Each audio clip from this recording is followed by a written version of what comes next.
ಕರ್ನಾಟಕದಲ್ಲಿ D K Shivakumar ಅವರು ಕರ್ನಾಟಕದ ಸಿಎಂ ಆಗ್ತಿದ್ದಂತೆ ಹೊಸ ಹೊಸ ರೂಲ್ಸ್ಗಳು ಹೊಸ ನಿಯಮಗಳು ಅಷ್ಟೇ ಅಲ್ಲ, ಖಡಕ್ ರೂಲ್ಸ್ ಗಳನ್ನ ಜಾರಿ ಮಾಡಿದ್ದಾರೆ ಮತ್ತೆ ಇನ್ನು ಮುಂದೆ ಕೂಡ ಮಾಡ್ತಿದ್ದಾರೆ. ಈ ಒಂದು ಪೀಠಕ್ಕೆ ಹಾಕೋದಕ್ಕೆ ಮುಖ್ಯ ಕಾರಣ ಏನಪ್ಪಾ ಅಂದ್ರೆ ಕರ್ನಾಟಕದಲ್ಲಿ ರೌಡಿಗಳ ಸಂಖ್ಯೆ ಜಾಸ್ತಿ ಆಗಿದೆ. ಈ ಒಂದು ರೌಡಿಗಳಿಂದ ಸಾರ್ವಜನಿಕರಿಗೆ ಅತ್ಯಂತ ಅನಾಹುತಗಳಾಗ್ತಾ ಇದೆ. ಇದನ್ನ ನಿಲ್ಲಿಸಬೇಕಂತ ಹೇಳಿನೇ ಕರ್ನಾಟಕ ರಾಜ್ಯ ಪೊಲೀಸ್ ಇಲಾಖೆಯಲ್ಲಿ ಒಂದು ಹೊಸ ಪಡೆಯನ್ನ ಜಾರಿ ಮಾಡ್ತಿದ್ದಾರೆ. ಆ ಯಾವ ಪಡೆ ಯಾವಾಗಿನಿಂದ ಸ್ಟಾರ್ಟ್ ಆಗತ್ತೆ, ಈ ಒಂದು ಪಡೆ ನಿರ್ಮಾಣ ಮಾಡ್ತಾರಲ್ಲ ಅದರಿಂದ ಜನರಿಗೆ ಏನು ಲಾಭ ಒಂದೊಂದ ತಿಳಿಸ್ಕೊಡ್ತಾನೆ. ಅದೇ ರೀತಿಯಾಗಿ ಕರ್ನಾಟಕದಲ್ಲಿ ಹಜ್ಕಾಮ್ ಈ ಒಂದು ಸಂಪರ್ಕ ಪಡೀತಿದಾರಲ್ಲ, ಅಂದ್ರೆ ಹಜ್ಕಾಮ್ ಗ್ರಾಹಕರಿಗೆ ಜೂನ್ 10ನೇ ತಾರೀಕಿಂದ ಜೂನ್ 30ನೇ ತಾರೀಕು ತನಕ ಆನ್ಲೈನ್ ಸೇವೆಗಳು ಇರೋದಿಲ್ಲ. ಯಾಕೆ ಇರೋದಿಲ್ಲ, ಕಾರಣ ಏನು, ಏನ್ ತಿಳಿಸ್ಕೊಟ್ಟಿದೆ ಈ ಒಂದು ಹಜ್ಕಾಮ್ ಸಂಸ್ಥೆ, ಎಲ್ಲ ಮಾಹಿತಿನ ಚರ್ಚೆ ಇರತ್ತೆ. ಯಾವ್ಯಾವ ಸೇವೆ ಇರೋದಿಲ್ಲ ಅದನ್ನು ಕೂಡ ತಿಳಿಸ್ಕೊಡ್ತಾನೆ. ವಿಡಿಯೋ ಕೊನೆತನಕ ನೋಡಿ ಸಂಪೂರ್ಣ ಮಾಹಿತಿ ಅರ್ಥ ಆಗತ್ತೆ. ತುಂಬಾ ದಿನ ಆಯ್ತು ಈ ಒಂದು ಚಾನಲ್ ಅಲ್ಲಿ ವಿಡಿಯೋನ ಬಿಟ್ಟಿಲ್ಲ, ಸುಮಾರು ಒಂದು ವಾರ ಆಗ್ತಾ ಬಂತು. ಕೆಲವೊಂದು ಕಾರಣಗಳಿಂದ ಆಗಿಲ್ಲ ವಿಡಿಯೋ ಮಾಡೋದಕ್ಕೆ. ಇನ್ಮೇಲೆ ಕಂಟಿನ್ಯೂ ವಿಡಿಯೋ ಮಾಡ್ತೇನೆ. ಸಬ್ಸ್ಕ್ರೈಬ್ ಮಾಡ್ಕೊಳ್ಳಿ, ಪ್ರಶಾಂತಿ ಮೀಡಿಯಾ ಚಾನಲ್ ಅನ್ನು ಸಬ್ಸ್ಕ್ರೈಬ್ ಮಾಡ್ಕೊಳ್ಳಿ. ಬನ್ನಿ, ಮೊದಲನೇದಾಗಿ ಏನ್ ಡಿ ಕೆ ಶಿವಕುಮಾರ್ ಅವರು ಕರ್ನಾಟಕ ರಾಜ್ಯದಲ್ಲಿ ಸಿಎಂ ಏನ್ ಆಗಿದಾರಲ್ಲ, ಅಂದೇ ಸಭೆಯಲ್ಲಿ ಸುಮಾರು 6 ಗ್ಯಾರಂಟಿಯನ್ನ ಘೋಷಣೆ ಮಾಡಿದರು. ಅದು ಜನರಿಗೆ ಹೆಲ್ಪ್ ಆಗುವಂತ ಗ್ಯಾರಂಟಿಗಳು. ಈಗಾಗಲೇ ಆ ಒಂದು ಗ್ಯಾರಂಟಿ ಈಗಾಗಲೇ ನೋಡಿದಾರ ಮತ್ತು ರೂಲ್ಸ್ ಗಳು ಏನೇನ್ ಜಾರಿ ಮಾಡ್ತಿದ್ದಾರೆ ಅದು ಕೂಡ ನೋಡಿದಾರ. ಇನ್ಮೇಲೆ ಕರ್ನಾಟಕದಲ್ಲಿ ಲಂಚ ತಗೋಬಾರ್ದಂತ ಹೇಳಿದ್ದಾರೆ. ಏನಾದ್ರೂ ತಗೊಂಡ್ರೆ ಅವ್ರು ಸಸ್ಪೆಂಡ್ ಮಾಡ್ತಾರಂತ ಹೇಳಿದ್ದಾರೆ. ಇದೊಂದು ಖುಷಿಯ ವಿಚಾರ. ಪೊಲೀಸ್ನವ್ರು ಕೂಡ ಲಂಚ ತಗೋಬಾರ್ದು.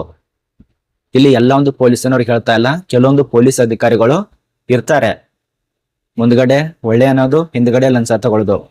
ಹಂಗೇನಾದ್ರೂ ಕಂಡು ಬಂದ್ರೆ ಸಸ್ಪೆಂಡ್ ಮಾಡೋಕ್ಕಿಂತ ಖಾಯಂ ಸಸ್ಪೆಂಡ್ ಮಾಡಿದ್ರೆ ತುಂಬಾ ಒಳ್ಳೇದು. ಇದ್ಯಾಕೆ ಹೇಳ್ತಾ ಇದ್ದೀನಿ ಅಂದ್ರೆ, ಈಗ ಜಾರಿ ಮಾಡಿದಾರಲ್ಲ ಹಂಗೇನೆ ಈಗ ಈ ರೀತಿಯಾಗಿ ಜಾರಿ ಮಾಡಿದ್ದಾರೆ. ಇಲ್ಲಿ ಏನ್ ಜಾರಿ ಮಾಡಿದಾರಪ್ಪ ಅಂದ್ರೆ ಸಾರ್ವಜನಿಕರ ಸುರಕ್ಷತೆಗಾಗಿ ಕರ್ನಾಟಕ ರಾಜ್ಯದಲ್ಲೇ ಒಂದು ರೌಡಿಗಳಿಗೆ ಅಂಕುಶ ಹಾಕ್ತಿದ್ದಾರೆ. ಜಾಸ್ತಿ ಆಗ್ತಾ ಇದೆ.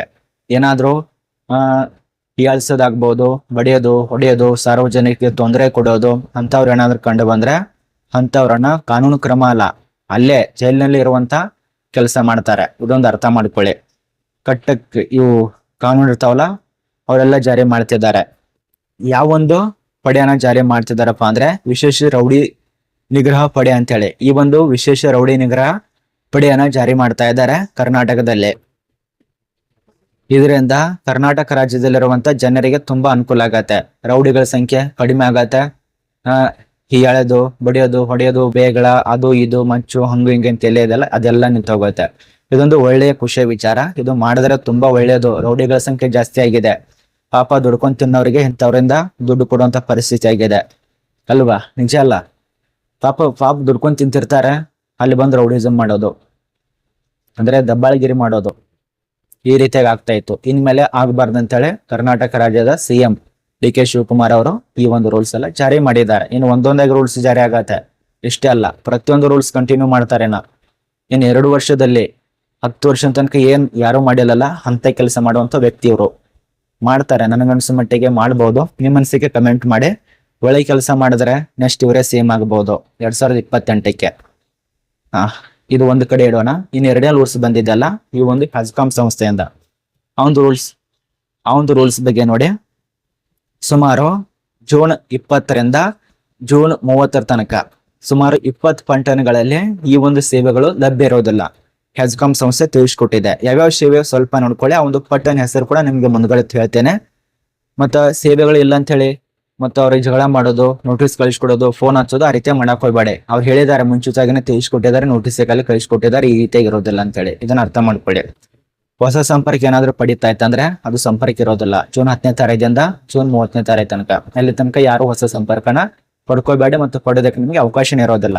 ಇನ್ನು 2ನೇದಾಗಿ ಹೆಸರು ವರ್ಗಾವಣೆ. ಏನಾದ್ರೂ ಹೆಸರಿ ಆಜು ಬಾಜು ಇತ್ತಂದ್ರೆ ಅದು ವರ್ಗಾವಣೆ ಮಾಡ್ತಾರಲ್ಲ ಅದು ಕೂಡ ಇರೋದಿಲ್ಲ. ಅದೇ ರೀತಿ ಲೋಡ್ ಹೆಚ್ಚಳ ಕಡಿತ ಅದು ಕೂಡ ಇರೋದಿಲ್ಲ. ಮತ್ತೆ ಬೆಸ್ಕಾಂ ಪೋರ್ಟಲ್ ನಲ್ಲಿ ನೀವೇನಾದ್ರೂ ಬಿಲ್ ಪಾವತಿ ಮಾಡ್ತಿತ್ತಂದ್ರೆ ಅಂದ್ರೆ ಈಗ ಎಷ್ಟು ಬಂದಿದೆ ಪ್ರತಿ ತಿಂಗಳು, ಮನೆ ಬಿಲ್ಲು, ಆಫೀಸ್ ಬಿಲ್ಲು, ಬಿಸಿನೆಸ್ ಅದು ಇದು ಅದು ಕೂಡ ಇರೋದಿಲ್ಲ. ಜೂನ್ 30ನೇ ತಾರೀಕು ತನಕ ಅಲ್ಲಿ ತನಕ ವೇಟ್ ಮಾಡಿ. ಮತ್ತೆ ಆಗ್ತಾ ಇಲ್ಲ ಅಂತೇಳಿ ಸುಮ್ಮನೆ ಜಗಳ ಮಾಡೋದು ಅದಂತರೂ ಮಾಡಕ್ ಹೋಗ್ಬೇಡಿ. ಸುಮಾರು ಯಾವ್ಯಾವ ಜಿಲ್ಲೆ ಅದನ್ನ ತಿಳ್ಕೊಳ್ಳಿ.